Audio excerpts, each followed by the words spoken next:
কোথাও কোথাও মুহাফেজখানায় সংরক্ষণের মতো করে প্রকৃতিকে সংরক্ষণ করার চেষ্টা আছে।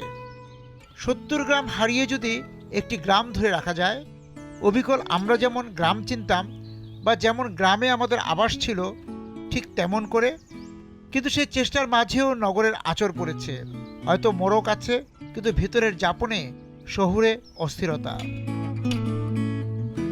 কয়টা গ্রাম এখানে? 7টা গ্রাম এই ওয়ার্ডে। এই ওয়ার্ডে 7টা গ্রাম। 7টা গ্রাম। এখন সবাই এটাকে জিন্দা হিসেবে চিনে। জিন্দা হিসেবে। এটা তো রূপগঞ্জে পড়েছে নাকি?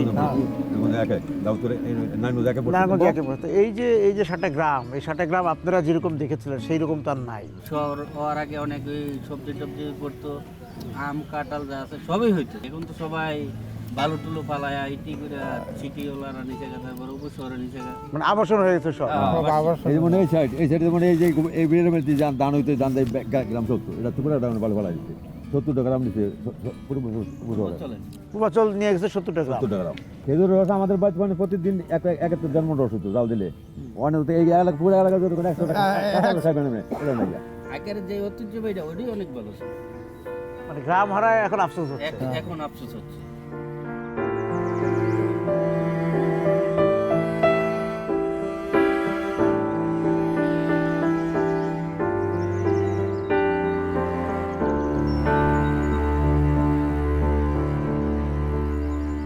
সবুজ প্রকৃতিকে পাত থেকে সরিয়ে আমরা পাতে তুলে নিয়েছি নগরকে, এবং এই যে সবুজের যে স্বাদ ছিল আমাদের, সেই স্বাদ এখন আর নেই। আমরা এই যে এই গ্রামগুলোতে ঘুরে এখানকার যে জনমানুষ, সাধারণ মানুষ, তারাই বলছেন যে তাদের যে আম ছিল, তাদের যে খেজুরের রস ছিল, তাদের যে লাউ ছিল, তাদের যে সবজিগুলো ছিল, সেই স্বাদ তো তারা হারিয়ে ফেলেছেন। সেই আগের স্বাদ আর খুঁজে পান না। তাদের সেই গ্রামীণ স্বাদের মধ্যে আসলে পুরোপুরি শহরে স্বাদ চলে এসছে। সুতরাং এই যে আমরা বলি যে ফিরিয়ে দাও অরণ্য, লহ নগর, আমরা নগরকে নিলাম প্রকৃতিকে খরচ করে।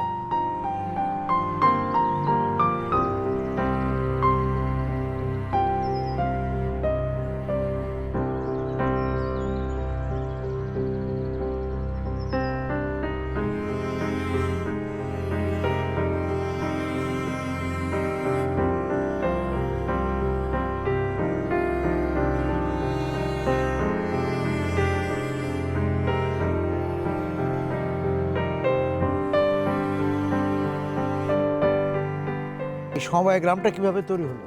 মূলত একটা স্টুডেন্টস ফোরাম দিয়ে শুরু হয়েছিল, 5 জন দিয়ে। আদর্শ সমাজে কি কি দরকার, খেলার মাঠ, স্কুল, কলেজ, মসজিদ, তারপরে কবরস্থান, ওই থেকে আমাদের আস্তে আস্তে শুরু হলো। মূলত জিন্দা গ্রামটা প্রধান, আশপাশে আরও কয়েকটা গ্রাম নিয়ে আমরা এই সংগঠনটা। গ্রাম কতটুকু রক্ষা করতে পারছেন? গ্রামের সেই নির্জনতা এখন আর নাই। একটা সময় ছিল, আমরা যখন খুব ছোট ছিলাম, একটা গাড়ি আসলে, কোথাও থেকে একটা মোটরসাইকেল আসলে আমরা দৌড়ে যেতাম। এখন রাত্রে ঘুমাতে পারি না গাড়ির শব্দে। অনেক ফ্যামিলি আছে যে বছরে ওরা প্রতি মাসেই একবার আসে। আসবে না? ঠিক আছে তাহলে। জি।